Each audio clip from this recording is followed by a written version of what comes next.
Thảo Cầm Viên. Thảo Cầm Viên là vườn thú lâu đời nhất Việt Nam và thuộc top 10 vườn thú lâu đời nhất thế giới.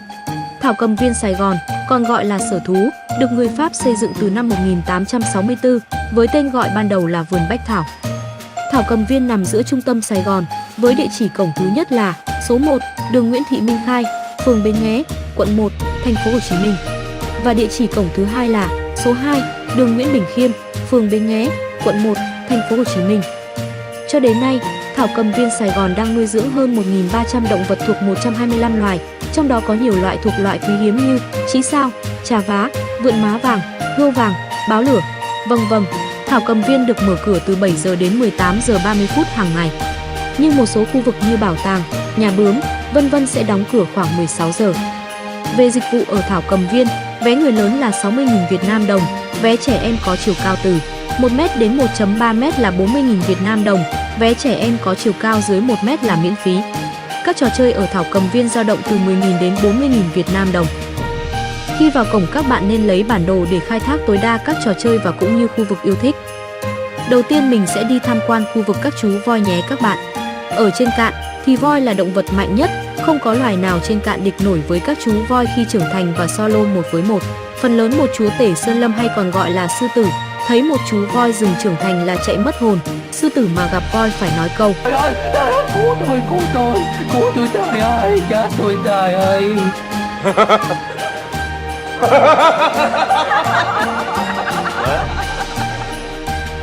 Nhưng các bạn không bao giờ nghe voi ăn thịt sư tử hay hổ, vì voi là động vật ăn cỏ. Mà các bạn sẽ nghe sư tử ăn thịt voi, vì sư tử là động vật ăn thịt và săn mồi theo bầy đàn. Lấy số đông đánh lại số ít nên cũng có nhiều chú voi con và voi trưởng thành bị sư tử ăn thịt. Voi là động vật sống trên cạn lớn nhất. Voi đồng cỏ châu Phi là loài lớn nhất trong số các loài voi. Cá thể đực có thể cao từ 304-336 cm tới vai, với khối lượng cơ thể từ 5,2-6,9 tấn. Cá thể cái có thể cao từ 247-273 cm tới vai, với khối lượng cơ thể từ 2,6-3,5 tấn. Voi châu Á đực có chiều cao ngang vai trong khoảng 261-289 cm và nặng khoảng 3,5-4,6 tấn. Voi châu Á cái có chiều cao ngang vai trong khoảng 228-252 cm và nặng khoảng 2,3-3,1 tấn. Voi rừng châu Phi là loài nhỏ nhất, cá thể đực của chúng chỉ cao khoảng 209-231 cm ngang vai và nặng 1,7-2,3 tấn. Voi rừng châu Phi đực thường cao hơn 23% so với con cái, còn chiều cao voi đực châu Á chỉ nhỉnh hơn con cái khoảng 15%. Mỗi con voi trưởng thành ăn khoảng 150 kg cỏ, cành nhỏ, lá cây, trái cây, vân mỗi ngày. Voi có những răng nghiền phía sau ở cửa miệng, đây là vị trí mà các răng có lực mạnh nhất, nhưng nó cũng bị mòn đi. Khi đó răng mới sẽ được mọc lên ở phía dưới rồi đẩy răng cũ ra ngoài. Do đó, voi mọc răng trong suốt cuộc đời, tổng cộng có 6 bộ răng nghiền, nhưng khi bộ răng cuối cùng bị mòn thì khi đó voi đã sống đến 55 tuổi. Nó trở nên yếu đi vì thiếu thức ăn và sẽ chết vì đói nhiều hơn là về bệnh tật. Kế bên chỗ ở của các chú voi trong Thảo Cầm Viên là gia đình nhà hươu cao cổ. Hươu cao cổ là loài động vật trên cạn cao nhất. Hươu cao cổ đực có thể đạt chiều cao từ 4,8 tới 5,5 m và cân nặng lên tới 1.300 kg. Kỷ lục đo được của một con hươu cao cổ là cao 5,87 m và nặng khoảng 2.000 kg. Giống cái thì thường có chiều cao và cân nặng thấp hơn giống đực một chút, vào khoảng 828 kg. Đặc điểm nổi bật của hươu cao cổ là cổ và chân cực dài. Hươu cao cổ có thể chạy nhanh tới tốc độ là 55 km/h. Hươu cao cổ là động vật nhai lại và thường uống một lượng lớn nước trong một lần và có thể giữ nước lâu ở trong cơ thể. Chiếc cổ là một phần quan trọng thể hiện hành vi giới tính và xã hội của hươu cao cổ. Những con hươu cao cổ đực thường dùng chiếc cổ của mình để cuộn xoắn cổ vào nhau trông rất điệu nghệ. Sau đó là những hành vi bạo lực giữa hai con đực bắt đầu. Con thắng cuộc sẽ làm đầu đàn, có quyền bảo vệ các thành viên trong đàn và chăm sóc con nhỏ. Tiếp tục mình đi tham quan gia đình nhà Hà Mã. Hà Mã sống nửa ở nước và nửa trên cạn. Chúng thường cư trú ở các con sông, hồ và các đầm lầy. Hà Mã được nhận biết bởi thân mình tròn trịa, gần như không lông, cái miệng và bộ hàm lớn, hai đôi chân ngắn và kích cỡ to lớn. Chúng là động vật có vú trên cạn lớn thứ 3 về khối lượng, từ 1,5 tấn đến 3 tấn, sau tê giác trắng và loài voi, chiều dài từ 3,6 m đến 4 m, cao từ 1,5 m đến 1,7 m. Hà Mã là loài thú dữ tợn nhất châu Phi, hàm của Hà Mã có thể nghiền nát một hoặc hai con cá sấu dài khoảng 3 m. Độ hung bạo của chúng mạnh hơn bất cứ loài vật kích thước lớn nào. Hàm răng có sức mạnh tương đương với một chiếc búa tạ cỡ lớn. Chúng thường tấn công con người và tàu bè nhỏ. Mặc dù có thân thể thấp đậm và 4 cái chân ngắn nhưng Hà Mã có thể chạy đạt tới tốc độ lên đến 48 km/h và dễ dàng vượt mặt con người. Hà Mã đặc biệt hung dữ khi bị xâm phạm lãnh thổ của chúng và động đến con cái của chúng. Chính vậy thổ dân ở châu Phi rất dễ mất mạng khi vô tình xâm phạm lãnh thổ của Hà Mã. Chúng sẽ rượt đuổi, kéo họ xuống đầm, cắn nát thuyền của họ và có thể cắn cả họ. Không nên trêu chọc một con Hà Mã, nhất là khi chúng đang nhấm nháp bữa ăn trưa. Thậm chí ngay cả những con Hà Mã được nuôi nấng và thân thiết từ nhỏ cũng có thể giết người chủ của mình. Điển hình là bi kịch của một người nông dân ở Nam Phi khi bị chính con vật nuôi 6 tuổi mình thương yêu và chăm sóc hại chết. Sau đó Hà Mã này còn chạy điên cuồng trên đồng cỏ để tấn công những người chơi golf ở câu lạc bộ gần nông trại và cắn chết một chú bê của đối tác làm ăn với ông chủ. Còn đây là tê giác trắng, là động vật có vú lớn thứ hai trên cạn, sau voi. Tê giác là động vật ăn cỏ và có khả năng đi 4 đến 5 ngày mà không cần nước uống. Chúng có nguồn gốc ở Đông Bắc và miền Nam châu Phi. Tê giác có xu hướng sống thành bầy đàn từ 1 đến 7 con. Trên mõm của chúng có 2 sừng với cấu tạo từ các sợi keratin, không phải xương như ở gạc hươu. Tê giác trắng rất ít sinh sản khi bị giam cầm. Tiếp tục chương trình tham quan mình sẽ sang khu vực của chúa tể rừng xanh ở. Chúa tể rừng xanh hay còn gọi là hổ, hoặc có tên gọi khác nữa là cọp. Hổ có thân hình vạm vỡ với chân trước mạnh mẽ, đầu to và đuôi dài khoảng một nửa cơ thể. Xương chậu của nó dày và nặng, và màu sắc khác nhau giữa các sắc thái của màu cam và màu nâu với các vùng bụng màu trắng và các sọc đen dọc. Thông thường, con hổ được khác nhau về tổng chiều dài từ 250 đến 390 cm và nặng từ 90 đến 306 kg. Con cái khác nhau về tổng chiều dài từ 200 đến 275 cm, nặng từ 65 đến 167 kg. Trong cả hai giới, đuôi dài khoảng 0,6 đến 1,1 m. Hổ là một loài động vật có vú thuộc họ mèo. Hổ là động vật lớn thứ 3 trong các loài thú ăn thịt, sau gấu Bắc Cực và gấu nâu. Phần lớn các loài hổ sống trong rừng và đồng cỏ, những khu vực mà khả năng ngụy trang của chúng phù hợp nhất. Còn đây là hổ trắng, nếu giao tranh giữa hổ trắng trưởng thành và hổ nâu trưởng thành thì hổ trắng sẽ thắng thế hơn nhé các bạn. Điều này cũng minh chứng qua các video quay lại. Và rõ hơn nữa là giá tiền ở trên thùng bia Tiger. Đối với thùng bia Tiger nâu là 370.000 Việt Nam đồng trên thùng, còn thùng bia Tiger bạc là 400.000 Việt Nam đồng trên thùng. Còn nếu so sánh cuộc giao tranh giữa một chúa tể rừng xanh và một chúa tể sơn lâm, hay nói cách khác là một con hổ trưởng thành và một con sư tử trưởng thành thì con nào thắng? Câu trả lời là hổ sẽ thắng sư tử nếu đối đầu 1 với 1. Vì các thông số như cân nặng, vũ khí tấn công, vũ khí phòng vệ, kỹ năng bổ trợ thì hổ vẫn cao hơn sư tử. Và các cuộc chiến xảy ra ở tự nhiên thì hổ vẫn thắng sư tử nếu đối đầu 1 với 1. Tiếp tục mình đến khu vực của chúa tể sơn lâm sống. Sư tử ơi, dậy đi, ăn ngủ hoài vậy. Ra đây cho khán giả xem tí này, chắc đội ngũ cho ăn của Thảo Cầm Viên cắt phần ăn trưa của sư tử rồi nên tự kỷ, nằm lì luôn.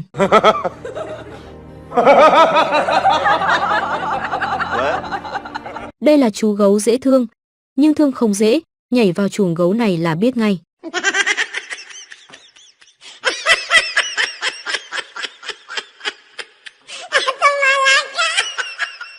Gấu là loài động vật có vú ăn thịt.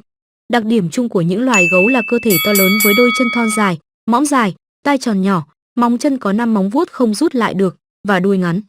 Gấu có thể đánh hơi như loài chó nhưng mũi của chúng thính hơn gấp 6 lần loài chó. Đây là gấu chó có chiều dài khoảng 1,2 m, chiều cao khoảng 0,7 m. Do đó chúng là loài nhỏ nhất của họ gấu. Nó có đuôi ngắn, khoảng 3 đến 7 cm và trung bình nặng không quá 65 kg. Gấu chó được nặng hơn một chút so với gấu cái. Gấu chó không giống như các loài gấu khác, lông của chúng ngắn và mượt. Điều này có lẽ là do môi trường sống của chúng là những vùng đất thấp nóng ẩm. Màu lông của chúng là đen sẫm hay nâu đen, ngoại trừ phần ngực của nó có màu vàng da cam nhạt. Gấu chó có vuốt có dạng lưỡi liềm, tương đối nhẹ về khối lượng. Gấu chó là những con vật leo trèo giỏi. Gấu chó là một con vật ăn đêm là chủ yếu. Gấu chó thích tắm nắng hay nghỉ ngơi về ban ngày trên các cành cây to cách mặt đất khoảng 2 đến 7 mét. Vì gấu chó không ngủ đông, nên chúng có thể sinh đẻ quanh năm. Chúng thông thường đẻ 2 con với trọng lượng khi sinh khoảng 280 đến 340 g mỗi con. Nếu gấu và hổ solo 1 với 1 thì có thể nói 2 con bất phân thắng bại. Nhưng một số video đã ghi lại trận chiến giữa gấu và hổ, thì phần lớn là gấu chiếm ưu thế hơn. Sau trận chiến, hổ chủ động rời khỏi cuộc chiến trước. Gấu ngựa, hay còn gọi là gấu đen châu Á. Nó là loài giỏi leo trèo cho nên việc kiếm thức ăn với chúng khá dễ dàng. Một con gấu ngựa được trưởng thành nặng từ 100 đến 120 kg, gấu cái nhỏ hơn, chừng 70 đến 90 kg. Chiều dài toàn thân từ 1,5 đến 2 mét, gần như một con ngựa. Gấu ngựa được cho là loài thú khá hung dữ, chúng hoàn toàn có thể tấn công con người một cách trực diện. Tuy nhiên, loài gấu này cũng là đối tượng bị săn bắn nhiều nhất, chúng đã được đưa vào sách đỏ Hiệp hội Bảo tồn Thế giới. Đây là cáo Bắc Cực không ngủ đông và hoạt động quanh năm. Chúng tích trữ chất béo trong mùa thu và đôi khi tăng trọng lượng cơ thể lên đến hơn 50%. Điều này giúp cách nhiệt cho cơ thể trong suốt mùa đông cũng như một nguồn cung năng lượng dồi dào khi thức ăn khan hiếm. Đây là linh cẩu. Chúng có kích thước tương đối lớn, hai chi trước dài và khỏe hơn hai chi sau. Răng khỏe, có khả năng xé được thịt rất dai. Linh cẩu được coi là một trong những loài động vật ăn thịt tham lam nhất trên cạn, có thể giết chết các loài vật to lớn như ngựa vằn, linh dương đầu bò, trâu rừng. Ngoài ra khả năng chạy nhanh cũng cho phép linh cẩu truy đuổi được cả những loài chim ở khoảng cách gần. Tuy vậy, linh cẩu hiếm khi tự đi săn mồi mà chủ yếu theo sau các động vật săn mồi khác như sư tử, báo, vân vân và cướp lấy thức ăn của chúng. Bởi vì cơ thể linh cẩu không hoàn hảo cho việc đi săn giống sư tử hay báo nên chúng rất khó có thể tự khống chế hay giết hại con mồi, buộc phải dựa vào các loài khác để bổ sung thức ăn. Động vật hoạt động về đêm. Các động vật săn mồi nhỏ vào ban đêm phải kể đến báo gấm, báo lửa, mèo cá, báo hoa mai. Đây là báo hoa mai. Báo hoa mai có chiều dài từ 1 đến gần 2 mét, cân nặng từ 30 đến 90 kg. Con cái thông thường có kích thước bằng khoảng 2/3 con đực. Tuy thân hình tương đối nhỏ so với các loại mèo lớn khác nhưng báo hoa mai là những kẻ săn mồi nguy hiểm đáng sợ. Khả năng rình mò huyền thoại và có thể ăn được bất cứ động vật nào từ có kích cỡ từ bọ hung trở lên và đã làm cho chúng trở thành loài họ mèo sinh tồn thành công nhất. Đây là báo lửa. Báo lửa là một loài động vật ăn thịt thuộc họ mèo có kích thước trung bình dài 90 cm, cộng với đuôi dài 50 cm, cân nặng 12 đến 16 kg, chủ yếu sống hoang dã. Báo lửa đang là động vật có nguy cơ tuyệt chủng cao. Đây là cầy mực. Cầy mực là loài thú ăn đêm và ngủ trên các cành cây. Chúng ăn trái cây là chính, ngoài ra còn ăn trứng động vật, mầm cây, lá cây và các loại động vật nhỏ như các loài gặm nhấm hoặc chim.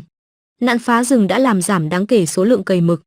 Cầy mực có thể đạt tuổi thọ trên 20 năm, con cầy mực có tuổi thọ kỷ lục là 26 năm. Cầy mực đang là động vật có nguy cơ tuyệt chủng rất cao. Gấu mèo.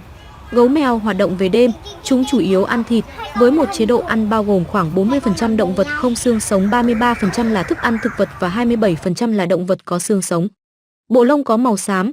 Hai đặc tính nổi bật nhất của gấu mèo là bàn chân trước cực kỳ khéo léo và mặt nạ trên khuôn mặt. Gấu mèo được ghi nhận là có trí thông minh, với nhiều nghiên cứu chỉ ra rằng chúng có thể nhớ nhiều cách để thực hiện nhiệm vụ lên đến 3 năm sau đó. Các môi trường sống ban đầu của gấu mèo là rừng lá sớm rụng và rừng hỗn hợp của Bắc Mỹ, nhưng nhờ khả năng thích nghi, chúng đã mở rộng phạm vi đến khu vực miền núi, đầm lầy ven biển và các khu vực đô thị, nơi chúng bị nhiều chủ nhà xem là loài gây hại. Do kết quả của sự thoát ra và du nhập có chú ý vào giữa thế kỷ 20, gấu mèo cũng phân bố trên toàn lục địa châu Âu, khu vực Nhật Bản. Vượn má vàng. Vượn má vàng là loài linh trưởng quý hiếm chỉ có ở Đông Dương. Vượn má vàng là loài vượn có kích thước trung bình. Con trưởng thành có chiều dài thân khoảng 60 đến 80 cm, cân nặng tầm 7 kg. Tất cả các con vượn má vàng con khi mới sinh đều có màu vàng, sau khoảng 2 đến 3 năm chuyển thành màu đen. Khi chúng trưởng thành, khoảng 7 đến 8 năm, con đực sẽ giữ nguyên màu lông đen, con cái sẽ chuyển sang màu lông vàng, màu vàng tươi hoặc màu cam nhạt. Hiện nay, loài động vật này đang đứng trước nguy cơ bị tuyệt chủng nghiêm trọng do nạn phá rừng và săn bắt trái phép để nấu cao và làm thú cưng. Vượn bai. Vượn bai là loài vượn thường sống ở khu vực rừng nhiệt đới, rừng mưa. Vượn bai có thân hình thon mảnh, cánh tay dài hơn chân và không có đuôi. Chúng có tập tính sống theo một gia đình trên một lãnh thổ gồm bố mẹ và các con của chúng. Trên một vùng lãnh thổ chỉ có cặp bố mẹ sinh sản.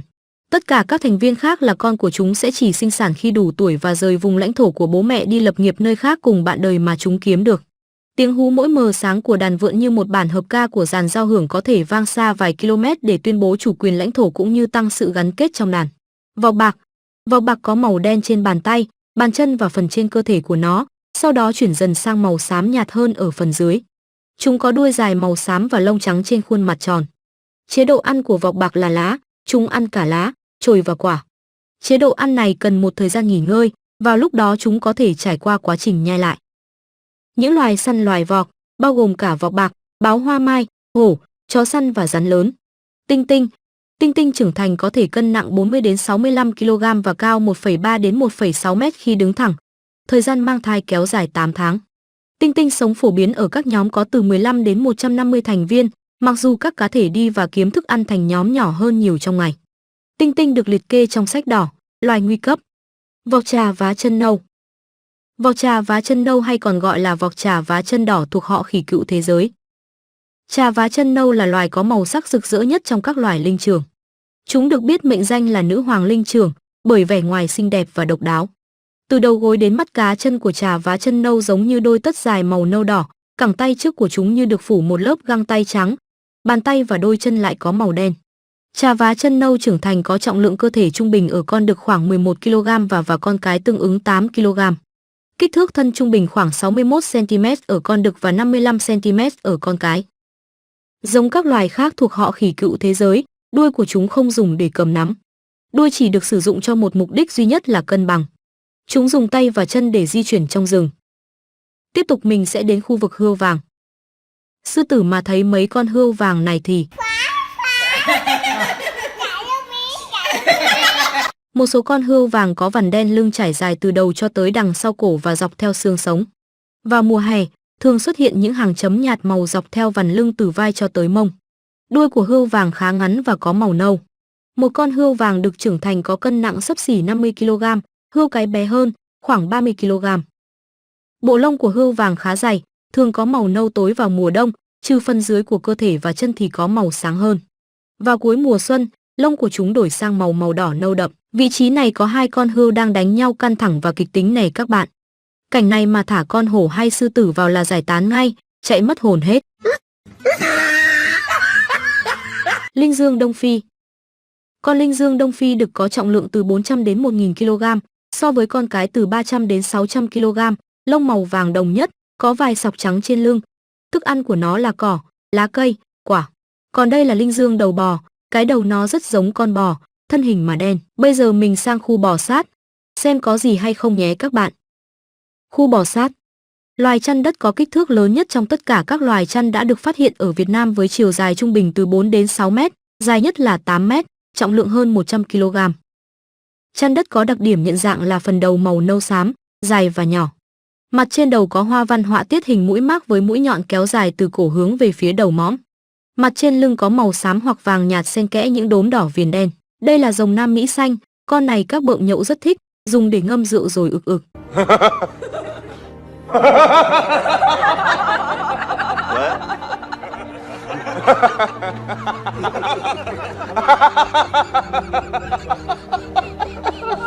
Đây là dòng Nam Mỹ đỏ, có nguồn gốc xuất xứ Nam Mỹ được phát hiện bởi một trung tâm nghiên cứu của Mexico. Con này bợm nhậu cũng rất là thích.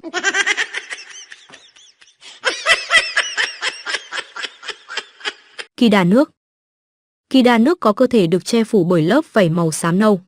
Trên cơ thể có nhiều đốm nhỏ li ti xếp thành các sọc chạy ngang qua cơ thể.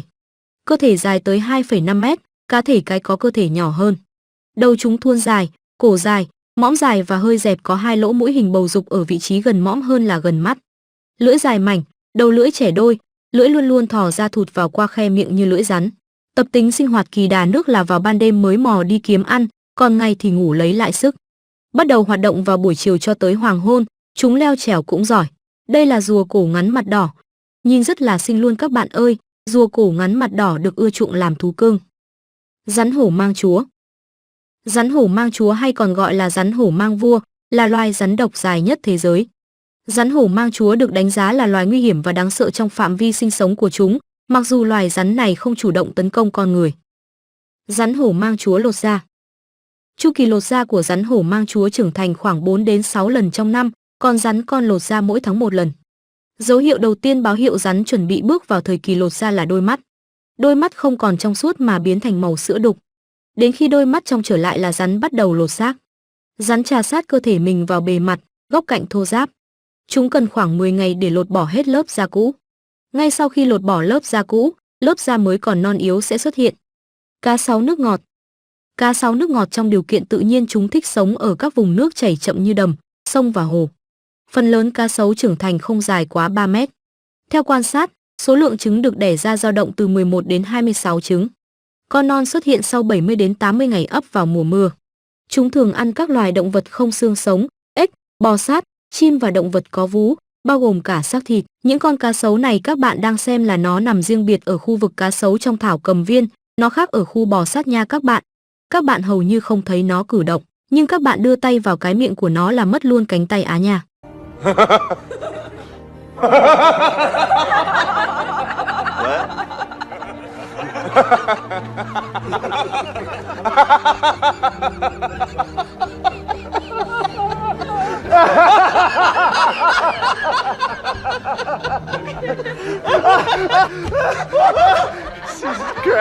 Great. Đây là giái cá. Giái cá là một nhóm động vật có vú ăn thịt sống dưới nước, thuộc một phần của họ trồn. Tất cả các loài giái cá có thân dài, mỏng và linh động uyển chuyển, chân ngắn và có màng chân, sống ở các con sông đầy bùn của châu Phi và châu Á và xác định vị trí con mồi bằng xúc giác. Bây giờ mình sang khu rùa cựa châu Phi. Rùa cựa châu Phi là loài rùa lớn nhất trong các loài rùa trên đất liền và là loài rùa lớn thứ 3 trên thế giới sau rùa Galapagos và rùa khổng lồ Aldabra. Rùa cựa châu Phi có kích thước tối đa trong tự nhiên là 83 cm và 98 kg. Rùa cựa châu Phi sống trong môi trường khô cằn, nóng nực như rìa sa mạc đến thảo nguyên khô. Phần lớn phạm vi của nó đã bị xáo trộn bởi đô thị hóa, chăn thả gia súc và sa mạc hóa. Rùa cựa châu Phi là loài động vật ăn cỏ. Chủ yếu, chế độ ăn của chúng bao gồm nhiều loại cỏ và thực vật, giàu chất xơ và rất ít protein. Tiếp tục mình đi đến khu vực đà điểu châu Phi. Đà điểu châu Phi là một loài chim chạy, có nguồn gốc từ châu Phi. Đà điểu được xem là loài chim còn sống lớn nhất thế giới, có chân dài và chạy tốc độ lật mặt lên đến 65 km/h. Đà điểu châu Phi nặng từ 90 đến 130 kg. Một số đà điểu trống đã được ghi nhận là có thể nặng đến 155 kg. Đà điểu châu Phi ăn chủ yếu là hạt hay cây cỏ, đôi khi chúng ăn cả những động vật nhỏ như cào cào. Đà điểu châu Phi không có răng, chúng phải nuốt sỏi để giúp cho việc nghiền thức ăn trong mề. Chúng có thể đi trong một thời gian dài không cần đến nước, mà chỉ dựa vào độ ẩm của những cây cỏ chúng nuốt vào, tuy nhiên chúng thích nước và thường hay tắm. Nãy giờ mình toàn review cho các bạn những động vật trên cạn và dưới nước không hà. Có mỗi một con chim đà điểu, nhưng chim này không biết bay. Chim hồng hoàng hay còn gọi là chim phượng hoàng đất. Chim hồng hoàng có kích thước to lớn và màu sắc đầy ấn tượng của chúng đã góp phần làm cho chúng trở thành một phần trong văn hóa và nghi lễ của một số các bộ lạc địa phương. Hồng hoàng sống khá thọ, với tuổi thọ đạt tới 50 năm trong điều kiện nuôi nhốt. Đây là loài chim được đánh giá là sắp nguy cấp trong sách đỏ, do tình trạng săn bắn trái phép để bán mỏ sừng của chúng. Đây là trĩ bảy màu đỏ, chim có nguồn gốc từ châu Á và vài nơi tại châu Âu. Trĩ bảy màu đỏ có bộ lông mang tông màu đỏ chủ đạo, ở đỉnh đầu có màu vàng pha viền đỏ. Thức ăn chủ yếu là ngũ cốc, lá và động vật không xương. Còn đây là chim hồng hạc. Chim hồng hạc ăn ấu trùng, côn trùng nhỏ, tảo xanh và đỏ, động vật thân mềm, động vật giáp xác và cá nhỏ. Vì khả năng ăn cả thực vật và thịt khiến chúng trở thành loài ăn tạp. Chim hồng hạc có màu hồng vì tảo mà chúng ăn được nạp beta-carotene, một hóa chất hữu cơ có chứa sắc tố màu đỏ cam. Nếu một con hồng hạc ngừng ăn thức ăn có chứa carotenoids, lông mới của nó sẽ bắt đầu mọc với màu nhạt hơn nhiều và lông đỏ của nó cuối cùng sẽ rụng đi. Đàn hồng hạc làm việc cùng nhau để bảo vệ nhau khỏi những kẻ săn mồi và chăm sóc con non. Chim hồng hạc thường đứng bằng một chân là để duy trì thân nhiệt, ổn định cơ thể và giảm hoạt động cơ bắp. Chim hồng hạc nổi tiếng với các hành vi giao tiếp liên quan đến cả giọng nói và ngôn ngữ cơ thể, cần thiết cho việc thiết lập và duy trì mối liên kết xã hội với các thành viên khác trong đàn, góp phần vào sự thành công duy trì giống nòi. Những tiếng càu nhàu trầm đến những tiếng kêu nhẹ hay the thé truyền tải thông tin về vị trí, hành vi kiếm ăn và tình trạng sinh sản của hồng hạc. Những âm thanh này thường đi kèm với ngôn ngữ cơ thể như chuyển động đầu và cổ, vỗ cánh hay chuyển động đồng bộ đều ẩn sâu ý định và cảm xúc của chúng. Còn đây là chim công và chim hồng hạc có thể ở chung với nhau. Tôi là rùa mà, đâu phải công đâu. Bà nói tụi tôi đó, chứ có kêu ông đâu. Chui xuống hồ lại đi ông rùa ơi. Đây là bồ nông, ở Thảo Cầm Viên một số con bồ nông đã được thả ra ngoài tự do. Nhưng các con bồ nông này rất khôn, nó cũng quay vẫn ở khu du lịch Thảo Cầm Viên để được an toàn. Chứ nó cũng biết, nếu nó bay ra các nhà hộ dân là có món, bồ nông xào xả ớt ngay.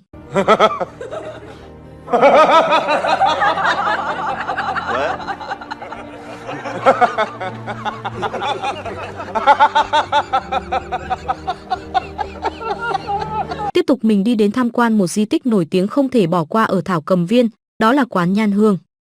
Di tích quán Nhan Hương bên trong Thảo Cầm Viên quận 1 từng là một trong những cơ sở bí mật của lực lượng biệt động Sài Gòn, thành lập năm 1963. Quán nuôi giấu cán bộ quân khu, lực lượng biệt động đồng thời là nơi lãnh đạo gặp gỡ chiến sĩ để đưa ra chỉ đạo và động viên tinh thần trước các trận đánh. Quán có diện tích khoảng 100 m², không gian, nội thất bên trong phần lớn vẫn được giữ nguyên hiện trạng như cách đây nửa thế kỷ. Các nhân viên làm việc trong quán đều là con cháu của chủ quán và ủng hộ việc nuôi giấu cán bộ, biệt động. Điều này giúp các hoạt động được bảo đảm bí mật tuyệt đối. Trong số các thực khách có rất nhiều người là nhân viên an ninh phục vụ quân đội Mỹ, nên không ai nhận ra dấu hiệu khả nghi nào ở quán. Ngoài giá trị lịch sử, những hiện vật, mô hình trong quán còn giới thiệu đến với du khách về nếp sống, ẩm thực của người dân Sài Gòn trước kia.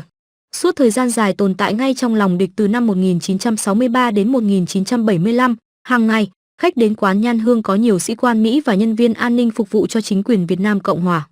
Thế nhưng địch không hề phát hiện dấu hiệu khả nghi nào, ngược lại trong rất nhiều cuộc ăn nhậu của đối phương, các nhân viên phục vụ quán đã nắm được nhiều bí mật quân sự của phía bên kia. Những thông tin này đã được ông Từng thu thập, đối chiếu, báo lên trên để kịp thời có biện pháp ứng phó. Trong cuộc tổng tiến công và nổi dậy Xuân Mậu Thân 1968, quán Nhan Hương là hậu cứ quan trọng cho các trận đánh vào dinh độc lập. Đài Phát thanh Sài Gòn, Bộ Tổng tham mưu, Đại sứ quán Mỹ, Bộ Tư lệnh Hải quân làm lung lay tận gốc chế độ Việt Nam Cộng Hòa. Tiếp tục mình sang khu vực khủng long. Các bạn nhỏ rất thích khủng long và muốn được chụp ảnh cùng với khủng long, nên các bạn đừng bỏ lỡ địa điểm lý tưởng này nhé. Khu vực khủng long ở Thảo Cầm Viên được tạo bởi các nghệ nhân, tạo hình dáng khủng long. Chứ khủng long thật là bị tuyệt chủng rồi nhé các bạn. Tất cả khủng long phi chim và nhiều nhóm chim đã tuyệt chủng cách đây khoảng 66 triệu năm. Nhiều nhóm động vật khác cũng tuyệt chủng vào thời gian này, gồm cúc đá, Mosasauridae, Brachiosaurida, Pterosauria và nhiều nhóm động vật có vú. Sự kiện gây tuyệt chủng hàng loạt này đã được nghiên cứu từ những năm 1970 tới nay là do sự kiện va chạm của thiên thạch là nguyên nhân chính. Ngoài ra còn có một số nguyên nhân là do mực nước biển và nhiệt độ. Ngoài khu khủng long, mình thích Thảo Cầm Viên ở điểm là có nhiều bóng cây mát mẻ, nhiều chỗ ngồi để khách tham quan nghỉ ngơi trong chính khu du lịch Thảo Cầm Viên. Các bạn xem video về cảnh quan ở Thảo Cầm Viên, nhưng các bạn có thấy hơi trái không? Thảo Cầm Viên được bắt đầu xây dựng năm 1864 thì lẻ ra có nhiều cây cổ thụ. Nhưng trái lại là ít có cây cổ thụ, nguyên nhân là do chiến tranh thế giới thứ hai, Thảo Cầm Viên bị quân Nhật chiếm đóng vào năm 1942 đến 1945, tiếp tục bị quân Pháp chiếm đóng năm 1945 đến 1955. Quân đội Pháp chiếm đóng Thảo Cầm Viên làm đồn trú và kho tàng cất giấu vũ khí, nên đã phá nhiều chuồng trại và một số cây cổ thụ. Tiếp tục hành trình là mình đến khu trò chơi ở Thảo Cầm Viên. Trò chơi ở Thảo Cầm Viên cũng khá đa dạng. Đây là trò đu quay lồng với giá vé là 40.000 Việt Nam đồng trên một vé. Trò này chơi cũng rất nhẹ nhàng, giống vòng quay mặt trời ở công viên châu Á Đà Nẵng. Thay vì vòng quay mặt trời ở công viên châu Á Đà Nẵng thì được ngắm toàn cảnh về đêm ở Đà Nẵng thì trò đu quay lồng sẽ ngắm khu du lịch Thảo Cầm Viên giữa lòng quận 1 Sài Gòn. Đây là trò máy bay thủy lực, với giá vé là 20.000 Việt Nam đồng trên một vé. Trò này các bạn nhỏ rất thích, trải nghiệm cảm giác bay lượn lên xuống thật là chill. Đây là trò cano đụng, với giá vé là 30.000 Việt Nam đồng trên một vé. Trò này các bạn nhỏ sẽ chưa đủ điều kiện để chơi thì có thể nhờ ba mẹ hoặc người lớn hỗ trợ chơi cùng. Lúc đầu lên lái nó hơi lạ tí, nhưng chạy một hồi là thấy thích ngay luôn đó các bạn. Đây là trò massage cá, trò này mình thấy cảm giác mấy con cá nó no rồi đấy các bạn, chỉ vài con vào rỉa tí thôi. Mình thấy vào cà phê hồ cá coi, thả tay vào hồ để các con cá coi nó vào rỉa đã hơn. Đây là trò xe lửa nữ hoàng với giá vé là 20.000 Việt Nam đồng trên một vé. Trò này khá phù hợp với các bạn trẻ nhỏ cần có ba mẹ hỗ trợ chơi cùng. Ở Thảo Cầm Viên còn rất nhiều trò chơi khác nữa với giá vé khá là rẻ. Sau đây mình giới thiệu với trò chơi mình rất là thích luôn. Nhưng với giá vé là 0 đồng, miễn phí hoàn toàn đối với trò chơi mê cung. Sau khi tiêm 3 mũi vaccine nên trí nhớ của mình cũng hay quên. Mà gặp được trò chơi mê cung này rất là phù hợp luôn các bạn, giúp mình rèn luyện não bộ để tăng cường trí nhớ. Và nhớ mang điện thoại bật mạng 4G để đi ra nếu bị lạc nha các bạn.